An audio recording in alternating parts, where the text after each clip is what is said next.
queridos irmãos, amadas irmãs, a paz do Senhor Jesus esteja com todos vocês. Hoje, segunda-feira, dia 25 de fevereiro, estamos na 7ª semana do Tempo Comum. Meditaremos no Evangelho de São Marcos, capítulo 9, versículos 14 a 29.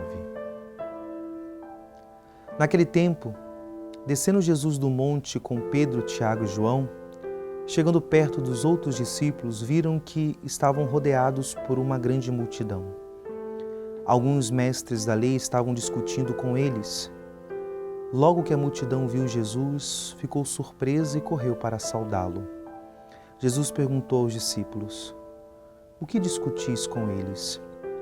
Alguém da multidão respondeu: "Mestre, eu trouxe a ti meu filho que tem um espírito mudo. Cada vez que o espírito o ataca, joga-o no chão e ele começa a espumar, ranger os dentes e fica completamente rijo. Eu pedi aos teus discípulos para expulsarem o espírito, mas eles não conseguiram."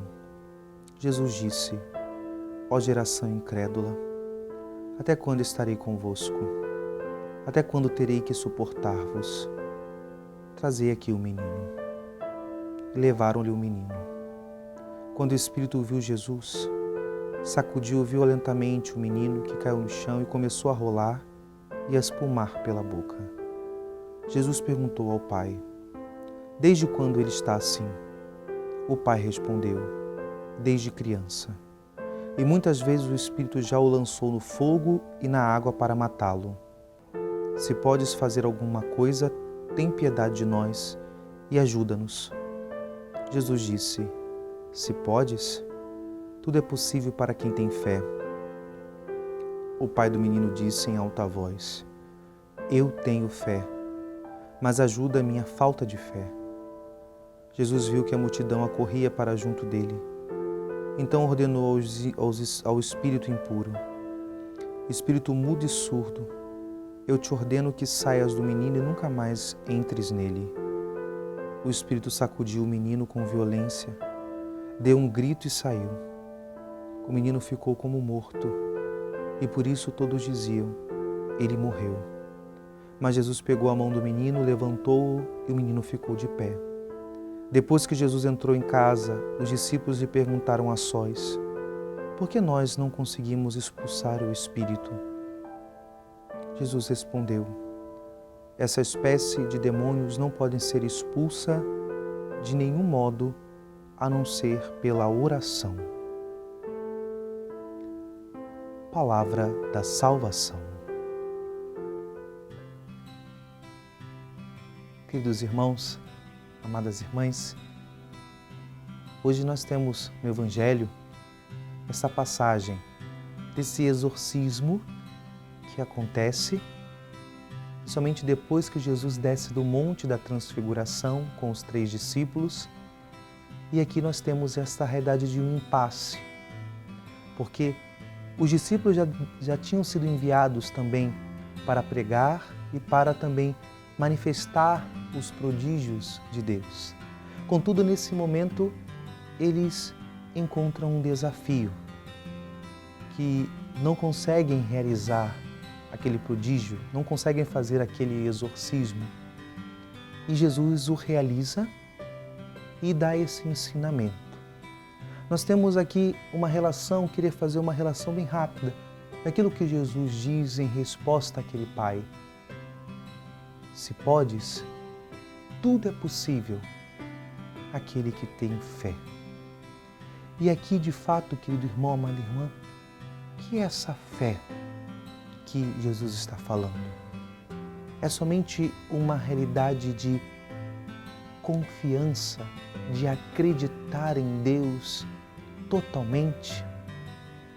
Podemos entender nesse motivo de acreditar, de somente ter uma confiança, uma realidade subjetiva, pessoal? Ou a fé é uma realidade que contém essa realidade da confiança, mas é muito mais, porque é uma proposta de vida. É uma realidade muito mais ampla, que não é somente uma adesão uma crença confiante, mas é uma realidade que incorpora, que toma toda a nossa existência e a ordena segundo a proposta de Deus, fazendo da nossa vida agradável, Senhor. Creio que nos tempos de hoje, o grande desafio que eu e você temos é isso, de entender a vida de fé muito mais, não somente, como uma realidade de uma confiança. É também, mas ser um homem e uma mulher de fé é de fato, queridos irmãos, amadas irmãs, entender que eu tenho uma proposta de vida que me foi oferecida por um outro. Esse outro é o Senhor. Esse outro me dá um objetivo, um sentido de existência que é seguir os seus passos, amar como Ele amou, viver de fato as coisas, as realidades, as relações com as pessoas, com os bens materiais, com os meus sonhos, comigo mesmo, segundo os critérios de Cristo. Esta é uma realidade que vai muito além somente de uma confiança. Por isso que Jesus fala que alguns demônios só são expulsos pela oração. E não é somente aquela oração de uma realidade de necessidade, mas a oração é intimidade com Deus. Oração é relação, é uma realidade de ter um vínculo com Deus. E de fato, algumas realidades de mal, de libertação, algumas influências do demônio na nossa vida, a gente só vence na constância da oração. Não é uma realidade mágica, não é pó de pirim-pim-pim, mas algumas realidades de libertação, de conversão, de modo de vida, só se dá com o tempo que a gente está com Deus, na maturidade da relação com Ele. Por isso, que hoje o Senhor nos faça compreender que Ele tem um novo horizonte de vida e que, de fato, o impossível de Deus possa acontecer em nós, principalmente numa vivência de fé fecunda e perseverante. Que Deus nos abençoe e nos livre de todo o mal.